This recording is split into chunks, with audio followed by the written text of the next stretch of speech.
Hello guys, మీకు మళ్ళీ ముఖ్యంగా చెప్తున్నాను, ఈ వీడియో అయితే ఏ పార్టీ వర్గానికి సంబంధించింది కాదు.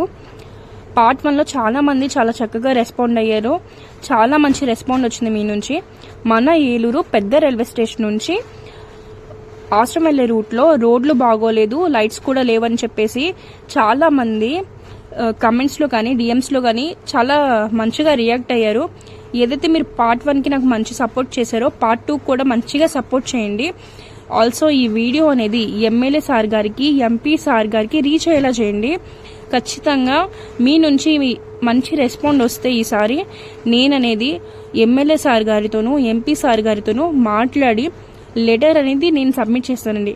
ఎందుకంటే చాలా మంది స్టూడెంట్స్ అనేది ఇబ్బంది పడుతున్నారు లైట్స్ లేకపోవడం వల్ల. అటు సైడ్ రోడ్స్ బాగోలేదు కాబట్టి నేను దాని గురించి కూడా పర్టికులర్గా లెటర్ అనేది నేను సబ్మిట్ చేస్తాను. ఫస్ట్ ఆఫ్ ఆల్ అందరికీ చాలా థ్యాంక్ యూ సో మచ్. మీ నుంచి నాకు మంచి రెస్పాండ్ వచ్చింది కాబట్టి నేను పార్ట్ 2 అనేది నేను తీయడం జరుగుతుందండి. ఏదైతే ఉందో ఈ వీడియో ఖచ్చితంగా అనేది మన ఏలూరు ఎమ్మెల్యే సార్ గారికి, ఎంపీ సార్ గారికి రీచ్ అయ్యేలా చేయండి. నేను మాట్లాడి లెటర్ సబ్మిట్ చేసి మీకు వీడియో అనేది ఖచ్చితంగా తీస్తాను. సో మీరు ఫస్ట్ సపోర్ట్ చేయండి. చాలా థ్యాంక్ యూ సో మచ్.